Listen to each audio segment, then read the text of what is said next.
Buen día para quienes están eh, visualizando este video. Vamos a realizar el club de revistas correspondiente al reporte de caso titulado Síndrome inflamatorio multisistémico en un adulto luego de recibir la vacuna del SARS-CoV-2. Allí están los autores que publican este reporte a la altura de julio de 2021. En este momento nos encontramos en el año 2024. Eh, el objetivo educativo que perseguimos con la presentación de este club de revistas es que el estudiante o el interesado reconozca la estructura y las características principales de un reporte de caso clínico que ha sido publicado en una revista indexada y hacerlo a través de la estrategia de presentación de un club de revistas. Los artículos tipo reporte de caso tienen una estructura que consiste en un título sugestivo que trae el mensaje principal de lo que se quiere comunicar, como en este caso. Seguidamente aparecen los nombres de los autores, después un resumen, aunque no todas las publicaciones exigen que el reporte incluya un resumen. Después del resumen, unas palabras claves que le permiten a los interesados encontrar ese artículo en una base de datos. Posteriormente viene la introducción, después de ella la descripción clínica del caso junto con su evolución y los resultados de las ayudas diagnósticas utilizadas para esclarecer el caso. Después de ello, la sección de discusión que abre con una síntesis sucinta del caso, se sigue de una revisión de la literatura y un contraste entre los hallazgos de la literatura y los hallazgos del paciente. Esta contrastación va a traer seguramente o va a permitir la identificación de diferencias o brechas entre lo que está en la literatura y lo que vemos en el mundo real. Y finalmente los autores suelen cerrar, bien sea en la misma sección de discusión o en una pequeña sección aparte final, de conclusiones con propuestas para cerrar esa brecha. Finalmente viene la declaración de conflictos de interés, la declaración de uso de herramientas para soportar la elaboración del manuscrito, los agradecimientos y la sección de bibliografía. En este club de revistas se hará énfasis inicialmente en la sección de introducción. La introducción, que en este artículo se titula Background o información de fondo o trasfondo, incluye una serie de enunciados secuencialmente articulados que nos muestran cuál es el contexto del problema, por qué es importante y qué es lo que habitualmente vemos en un problema de esta clase.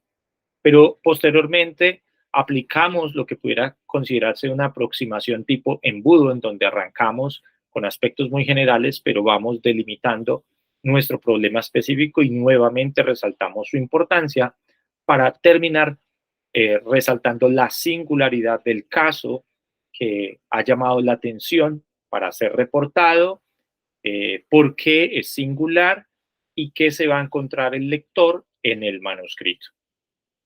Todos los enunciados incluidos en las secciones de introducción y de revisión de la literatura de la discusión deben estar debidamente soportados en referencias bibliográficas. Es importante tener en cuenta que si los autores principales de este artículo, digamos Nunn y Erbind, están citando información que no se atribuye a su autoría, como podría ser este primer enunciado. Este primer enunciado se atribuye a los autores de la referencia 1 a 3, que aquí aparecen como principales Kolak, Walsh y Costells. De forma que si yo leo o estoy leyendo este artículo y estoy teniendo en cuenta este artículo de este club de revistas que estamos presentando hoy, no le podemos atribuir este enunciado a Nunn y Arvin, porque Nunn y Arvin se lo están atribuyendo a Pollack, a Walsh y Costells y sus respectivos compañeros, de forma que el enunciado sí ha de ser incluido en un manuscrito como el que pudieran estar desarrollando los interesados en un nuevo caso, pues deberán remitirse a los autores originales y no afirmar o citar a Newton y Arvin como los autores de este enunciado. Es decir, de lo que se trata es de buscar cuál es el autor primario de ese enunciado. Muy bien. Entrando entonces en materia a la información que aparece en el trasfondo o introducción de un reporte de caso clínico, encontramos que los autores, por ejemplo, en este reporte, destacan que el contexto es que en general las vacunas contra el SARS-CoV-2, que es el virus que causa COVID-19, son generalmente seguras y bien toleradas, pero que han venido ocurriendo eventos severos y que pues es importante, dada la gran cantidad de personas que están recibiendo la vacuna, para poder terminar de combatir la pandemia. Igualmente, los autores destacan que se espera que la mayoría de los síntomas estén entre una intensidad leve y moderada y que sean autolimitados, que duren unos pocos días, que se parezcan a un cuadro de influenza o a un cuadro de COVID-19 de bajo grado. Los efectos secundarios más comunes incluyen afectaciones del brazo con edemas, dolores de cabeza, fiebre, mialgias, fatiga, pero aún así los eventos adversos severos asociados con las vacunas son relativamente raros, aunque pudieran, repito, llegar a ser importantes. Ahora los autores se aproximan de una forma más específica al problema, ya no hablando de las vacunas en general, sino centrando su atención en una tecnología nueva para desarrollar vacunas, que es la plataforma basada en RNA mensajero, y se refieren específicamente a las vacunas de la empresa Pfizer BioNTech.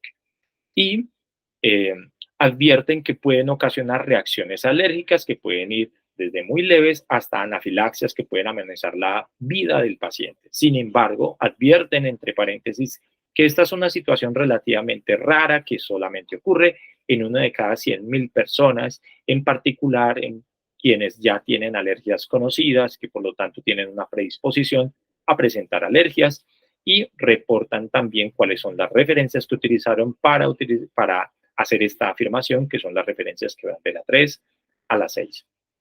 También advierten que han surgido preocupaciones con otras plataformas tradicionales, como aquellas en las que se basa la vacuna de AstraZeneca, y que es posible encontrar casos de pacientes que han fallecido después de haber recibido este tipo de vacunas, en particular porque puedan causar tromboembolismo. Esto, por supuesto, es un evento muy raro que ocurre en apenas 7 de cada 18 millones de adultos. Sin embargo, también hay que advertir que la probabilidad de que un paciente infectado por SARS-CoV-2 y que desarrolle la enfermedad COVID-19 pueda desarrollar tromboembolismo puede superar con creces esta cifra, haciendo que el balance entre beneficios y riesgos se eh, incline en favor de la vacuna. También es probable encontrar casos como, por ejemplo, trombosis de seno cavernoso asociados a este tipo de vacunas. Pero los autores tratan de delimitar mucho más su problema, centrando su atención en una complicación clínica específica que se ha asociado a la infección por COVID-19 en principalmente niños. Y se trata del síndrome inflamatorio multisistémico, de ahora en adelante MIS. En este caso de los niños, MIS-C, de la C, que significaría en este caso children. Pero que no solamente se han identificado casos de MIS en niños, sino que más recientemente, para la fecha de publicación de este artículo, se ha identificado MIS en adultos. ¿Qué es lo que hace que esto sea singular y por qué los autores se animan a reportarlo? Pues esto tiene mucho que ver con la etiología o la causa del problema. En este caso en particular, me disculpan, me aseguro de continuar en la llamada grabando y sigo con ustedes. Bueno, Entonces, los autores advierten que su caso es el primero reportado en la literatura en donde eh, encuentran a una paciente con MIS luego de haberse aplicado una vacuna contra el SARS-CoV-2 basada en la tecnología del RNA mensajero. También comentan que esta paciente fue exitosamente tratada con la terapia corticosteroide intravenosa, que es de uso para el MIS en niños y en adultos, solo que en este caso se estaba utilizando en un adulto a quien el problema puede rastrearse o vincularse con la aplicación de la vacuna, y por lo tanto ellos sienten que es esencial reportar este caso de MIS. Explicarán en el artículo cuál es el curso de la enfermedad, discutirán las diferencias comparadas con el MIS habitual en niños y en adultos y el manejo que se le dio al paciente que están reportando. Y además de eso, pues lo hacen a la luz de una revisión de la literatura. Por lo tanto, en el remate de la introducción, eh, no solamente los autores indican de forma rápida y concisa por qué van a publicar su caso y qué lo hace singular, sino que además informan qué es lo que va a encontrar el lector, qué es lo que ellos buscan en el lector con el reporte de caso clínico. Entrando en materia, los eventos asociados a la vacunación contra el SARS-CoV-2 son raros, apenas uno de cada 15 pacientes presenta estos efectos secundarios leves a moderados y en general autolimitados, de los que ya hablamos anteriormente, y que pues es raro que se presenten, por ejemplo, eventos como una anafilaxia potencialmente mortal, y que es relativamente raro que los pacientes fallezcan por el tromboembolismo asociado o después de recibir la vacuna AstraZeneca, y que también es raro el evento de trombosis de senos cavernosos, que se presentan apenas 13 de cada millón de recipientes de vacuna por año de AstraZeneca. Este es como una información de contexto, y continúan advirtiendo, pues, por supuesto, que el MIS ha sido reconocido como una entidad clínica en niños y en adultos, y es importante tener en cuenta que diferentes organizaciones científicas se han pronunciado ofreciendo orientación y planteando criterios para diagnosticar. No vamos a hacer un recuento de todas las organizaciones, sino que vamos a destacar algunos aspectos importantes. Cuando este síndrome MIS se empezó a presentar en niños después de haber tenido COVID-19 y eh, enfermar de manera importante, las manifestaciones clínicas se parecieron bastante a una enfermedad ya conocida, que es la enfermedad de Kawasaki. Eh, Sin embargo, pues pronto los médicos y científicos advirtieron que no era realmente un Kawasaki, sino que era un síndrome nuevo que se asociaba con el COVID-19. Eh, en general, todos estos síndromes, como ustedes pueden ver en la segunda columna, se trata del síndrome pediátrico temporalmente asociado a COVID-19, en la tercera también, solo que por diferentes organizaciones, y lo que tienen en común todas es un cuadro inflamatorio caracterizado clínicamente por fiebre y caracterizado paraclínicamente por la elevación de marcadores inflamatorios agudos durante 3 días o más. En otros criterios, por ejemplo, enfermedad de Kawasaki, 5 días o más. Los rasgos principales en general incluyen erupciones cutáneas o de mucosas, choque o hipotensión y disfunción de órgano, muy especialmente comprometiendo al corazón y comprometiendo eh, el tracto gastrointestinal. Sin embargo, también se puede encontrar evidencia de coagulopatía, se pueden encontrar trombosis, tromboembolismo pulmonar y otros hallazgos clínicos que indican disfunción orgánica, que pudiera ser única o pudiera ser múltiple. En general, pues como estos cuadros pueden representar un reto diagnóstico frente a casos sospechosos de choque séptico, pues un hallazgo importante que permite excluir otros diagnósticos como el choque séptico, requerirían el estudio de una infección focalizada o de una bacteremia. Por lo tanto, en estos casos clínicos se manifestarán y no podrán explicarse por un microorganismo, ya que pues, no se encontraría evidencia del mismo. Para atribuírsele al virus del SARS-CoV-2 o a la enfermedad por COVID-19, será necesario tener una prueba positiva que indique la presencia del virus para poder entonces nosotros decir que se trata de un MIS asociado a COVID-19. Muy bien, entonces ellos advierten que, pues, aunque el interés inicial fue en niños, más recientemente para la época de publicación se ha centrado en los adultos, pero que todavía no hay una información exhaustiva acerca de qué tan común es un MIS en adultos que no se deba al COVID-19, sino a la vacuna. Y ellos presentan, a su juicio, lo que sería el primer caso reportado de un MIS tras la vacuna de RNA mensajero de Pfizer-BioNTech. Realizan una revisión de la literatura disponible, discuten el curso de la enfermedad, las diferencias con el MIS de adultos y de niños y su manejo a la luz de una revisión de la literatura.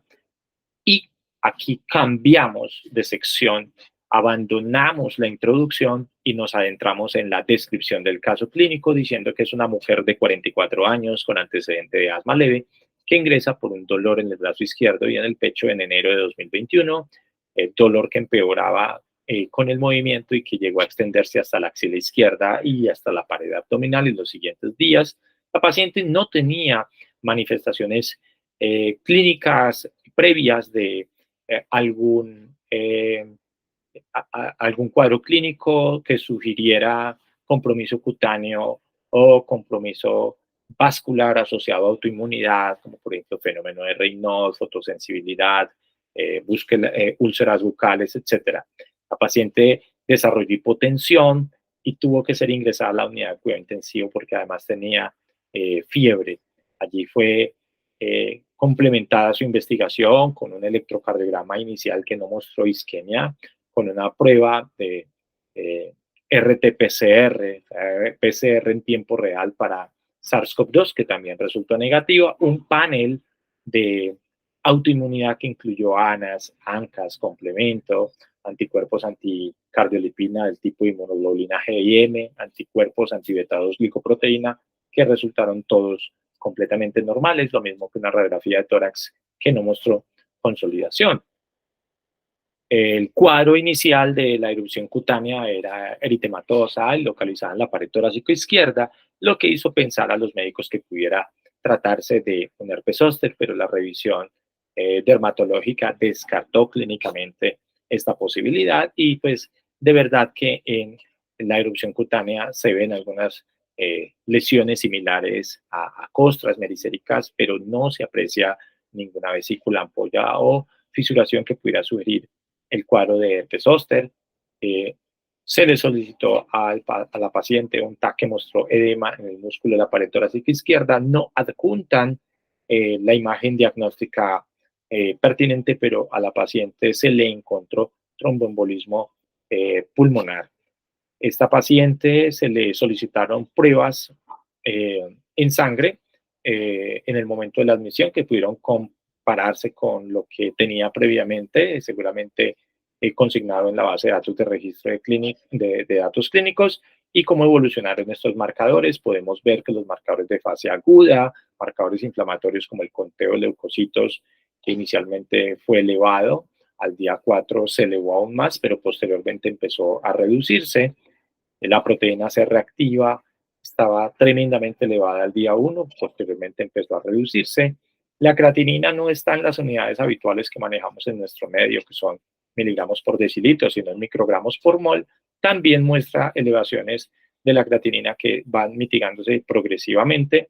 Dato importante, los autores encuentran información de la tasa de filtración glomerular estimada, seguramente basada en esa misma creatinina, y la paciente ingresa el día 1 con 27 mililitros por minuto, lo que pues indica un franco deterioro de la función renal. Si estuviéramos hablando de una condición crónica, estaríamos hablando de un estadio 4 predialítico, pero pues esto evidentemente obedece más es a un incremento abrupto en el valor de la creatinina, muy seguramente como consecuencia de un compromiso renal por el síndrome inflamatorio.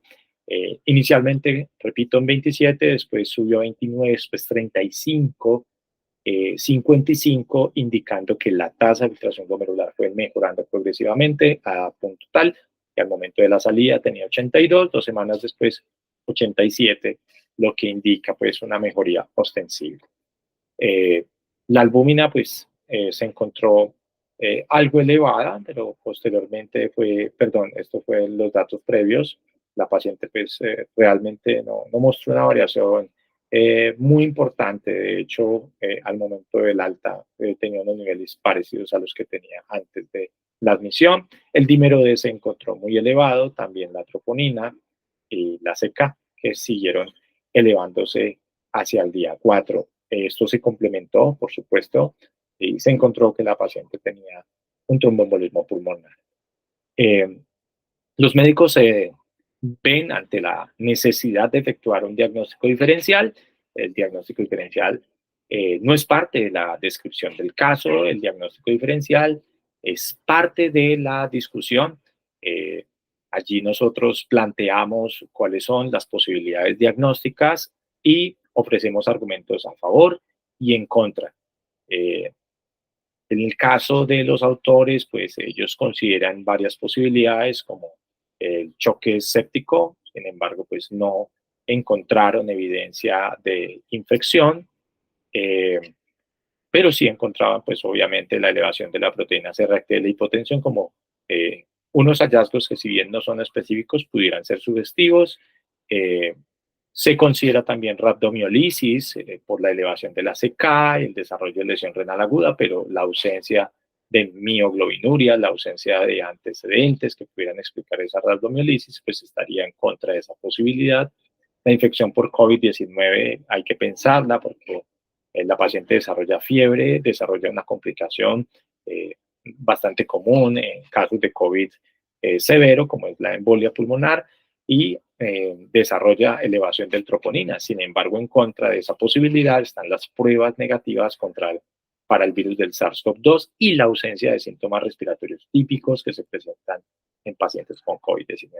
La miositis inflamatoria venía sugerida por la elevación de CK y el edema muscular en el TAC. Sin embargo, clínicamente había falta de compromiso muscular simétrico y normalmente esta miositis inflamatoria está relacionada con hallazgos anormales en algunas pruebas orientadas al estudio de las enfermedades de tejido conectivo con autoinmunidad que también mostraron resultados negativos. Empezamos a llegar ya al terreno del MIS, repito, el síndrome inflamatorio multisistémico, que venía bien sugerido por la fiebre, la elevación de marcadores y el compromiso de múltiples órganos. Sin embargo, en contra estaba el hecho de que no se pudo demostrar que la paciente tuviera una infección reciente o actual por el virus del SARS-CoV-2. La última posibilidad que consideran los autores es un síndrome inflamatorio multisistémico inducido por la vacuna. Se sabía ya que este evento existía, pero no se había reportado asociado a vacunas de la plataforma de RNA mensajero.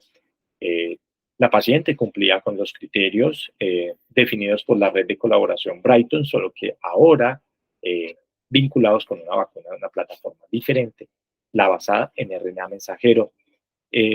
La paciente había sido vacunada recientemente. Esto quizá quedó aquí mal colocado en la tabla. La vacuna la había recibido 2 días antes. La verdad es que argumentos en contra no hay que sean fuertes porque no hay una explicación alternativa.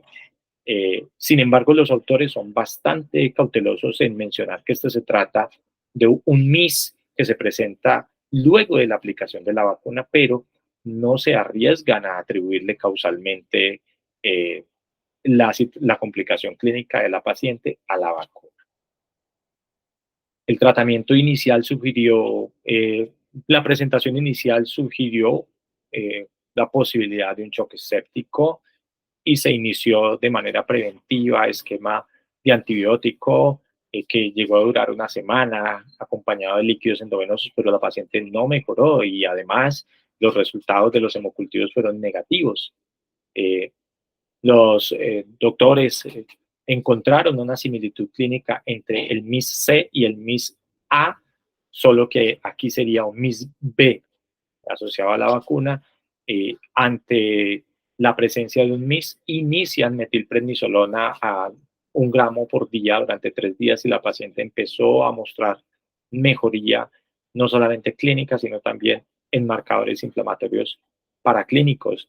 Eh, Sabemos que la paciente tenía que recibir un esquema, por ejemplo, en este caso, enoxaparina durante su estancia hospitalaria y luego ser dada de alta con eh, un inhibidor directo como la Pixaban hasta por 6 meses. La paciente se fue mejorando de forma significativa, pero progresiva en todos sus aspectos clínicos y también en los marcadores inflamatorios, pero al momento en que se reportó o que se remitió este reporte de caso clínico a la revista, la paciente no había podido retornar a su vida laboral. Eh, Empieza la discusión de los autores en el reporte con una revisión de la literatura que enseña que el MIS típicamente se desarrolla 2 o 6 semanas después de haberse recuperado el COVID-19. Esta paciente lo hizo 2 días después de recibir la vacuna. Los síntomas suelen incluir dolor abdominal, vómitos, diarrea, hipotensión y compromiso mucocutáneo. La paciente desarrolló hipotensión, compromiso mucocutáneo, pero no desarrolló dolor abdominal, vómitos o diarrea. La mayoría de los niños con MIS requieren hospitalización y muchos necesitan UCI, a pesar de que este no es un MIS de niños, sino un MIS de adulta. La paciente también requirió unidad de cuidado intensivo. Comentan los autores que recientemente se ha informado MIS en adultos con presentaciones variables. De hecho, la paciente hace parte de ello. La paciente no desarrolló, por ejemplo, sintomatología gastrointestinal. Tanto el MIS-C como el MIS-A se pueden tratar con medidas de soporte, medicamentos inmunomoduladores e inmunoglobulinas intravenosas. La paciente recibió prednisolona o metilprednisolona. Aunque el MIS-C y el MIS-A son complicaciones claras después del COVID-19, no se sabe por qué ocurren aún. Hay hipótesis, pero no tenemos todavía un conocimiento exacto de cuál es la etiopatogenia, ni la fisiopatología, ni los mecanismos de lesión de órganos. Hasta ahora no se han reportado casos de MIS-C o MIS-A después de una vacuna y pues eso es esencial, de acuerdo con los autores. New England Journal of Medicine sí reportó 2 individuos que desarrollaron una reacción, pero de hipersensibilidad retardada, llamada brazo COVID-19, después de haber recibido una vacuna de Moderna, que también es basada en RNA mensajero. En este caso, la paciente reportada desarrolló un brazo COVID-19, pero no evolucionó hacia hipersensibilidad retardada, sino hacia síndrome inflamatorio multisistémico. El caso es que sí encontramos una conexión causal en donde hay un antecedente, que es la vacuna, y un evento posterior, que es el desarrollo del MIS. Esto, pues por supuesto, lo único que establece es la temporalidad de los sucesos, que de acuerdo a los criterios de Bradford Hill, no es suficiente para atribución causal. Se necesitan muchos más elementos, pero sin duda alguna ese es uno de los más importantes. A diferencia de los casos previos, los síntomas sugieren MIS-B desarrollándose dentro de una semana después de la vacuna de RNA mensajero contra el SARS-CoV-2. Además, esta paciente respondió al mismo tratamiento que responden los niños con MIS o los adultos con MIS, lo cual sugiere que posiblemente hay aspectos de la patogénesis y de la fisiopatología que se comparten entre los 3 trastornos. Solamente la investigación nos va a dar una pista de cuáles son. El MIS-C es más común que el A, pero a su vez tanto el MIS-C como el A parecen ser más comunes que el MIS-B. Reportan entonces los autores el primer caso asociado a vacuna en base a RNA mensajero. Los autores advierten que aunque pueden compartir patogénesis, hay que hacer más investigación para poder determinar cuáles son los blancos terapéuticos y desarrollar terapias específicas para el MIS asociado a vacunación. A la fecha de 2024, ya 3 años casi después de haberse reportado este caso, pues ya hay revisiones sistemáticas y metaanálisis que actualizan un poco los datos de una posible prevalencia del MIS-B y pues quizá haya algunas hipótesis que sugieren que si los pacientes desarrollan síntomas parecidos a COVID-19 con la vacuna, quizá esto se deba en parte a la respuesta inflamatoria del individuo y justamente pues esa misma respuesta inflamatoria es responsable de las complicaciones en pacientes que tienen infección y desarrollan COVID-19 severo, de manera que podría ser que hayan estos mismos mecanismos sido activados de una manera importante en algunos individuos por, eh, digamos, los antígenos que se expresan luego de la codificación, luego de la traducción de ese RNA mensajero contenido en la vacuna. Pero hasta el momento incluso no hay claridad acerca de estos mecanismos, por lo que aquí los autores, lo mismo que podrían hacer otros autores de reporte de caso, cierran, identifican la brecha de investigación y la cierran proponiendo que es necesario investigar mucho más e investigar mejor. Bueno, muy bien. Como resumen, hemos hecho un recorrido por la estructura y el orden de las diferentes secciones que tiene un reporte de caso clínico, haciendo énfasis en las partes más importantes, que son la introducción, seguida de el corazón del reporte, que es la descripción del caso clínico, y culminamos con el cerebro del caso clínico, que es la discusión, solo para identificar brechas o diferencias entre la literatura y lo que encontramos en nuestros pacientes reportados, para finalmente en la sección de conclusiones, bien sea que esta venga aparte o que haga parte de la discusión de acuerdo con las exigencias del publicador, los autores propongan una forma de cerrar esa brecha o de eliminar esa diferencia entre lo que se propone científicamente y lo que vemos con nuestros pacientes. Bueno, muy bien, espero que este club de revistas haya sido de su agrado, pero sobre todo haya sido de su utilidad para orientar el desarrollo de los reportes de caso clínico. Hasta una próxima, que les vaya muy bien.